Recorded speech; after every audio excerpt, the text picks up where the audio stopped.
Hi, I'm JDE Eisenberg with the JDE Law Firm. I'm a business litigation attorney, which means that my business is to protect your business. Today, I want to talk about understanding choice of law, venue, and jurisdiction provisions within a contract. But first, I want to say that if you have any questions about what you're going to hear today, like to talk about your business, or you think you have a potential case, all you have to do is go to meetjde.nyc to book an appointment with me. Now, it's very important that you understand in your contracts, especially, and this is especially pertaining to shareholders agreement, stockholders agreements, or just about any contract you can sign. You have to understand the choice of law, jurisdiction, and venue provisions.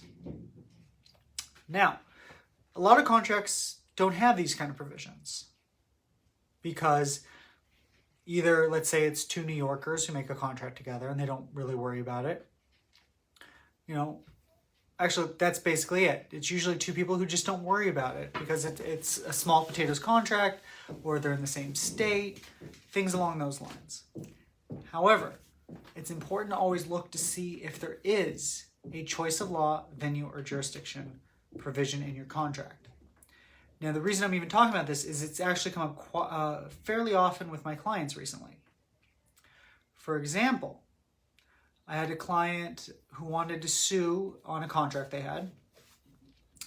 And they came to me, I read through the contract, and had to tell them, your contract states that any lawsuit has to be brought in the state of Rhode Island.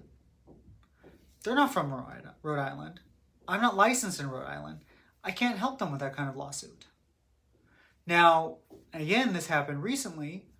A client wanted to sue on an agreement they had, and it happened to say that any lawsuit had to be brought in the state of California, in the county where the business resides. Again, I'm in New York. He's in New York. But the lawsuit will have to be brought across the country. Now, understanding it, choice of law.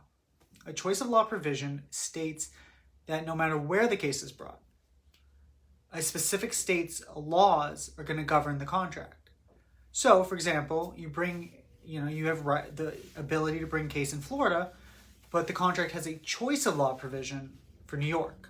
That means even if you're in the Florida courts, you're going to be arguing under New York law. Now, jurisdiction has to do with what state you bring the lawsuit in. So, if they say, if this thing says any lawsuit will be brought in California, any lawsuit will have to be brought in Rhode Island, Connecticut, Delaware, doesn't matter. That's going to control. Okay? And now venue boils it down to which specific court in that jurisdiction takes the lawsuit. For example, Richmond County in New York, where my office is one venue.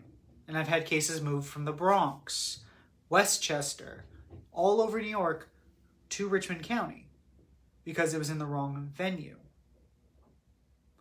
So those are the three provisions you really want to understand when you're reading a contract, and you're going to want an attorney to represent you, especially if you don't like those parts of the contract. Right? So again, choice of law is which state's laws govern, jurisdiction, which state governs, and venue, where in that state it should be brought. The lawsuit should be brought. So I hope this helps. And if you like this kind of content, you want more of it, helps you understand contracts, please like and subscribe so this comes into your email, or any other way you get this. And if you want to talk about more about what you heard today, you want to talk about your business, or you think you have a potential case, all you have to do is go to meetjde.nyc to book that consultation with me.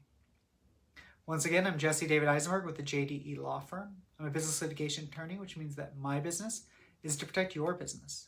Thanks for watching and listening.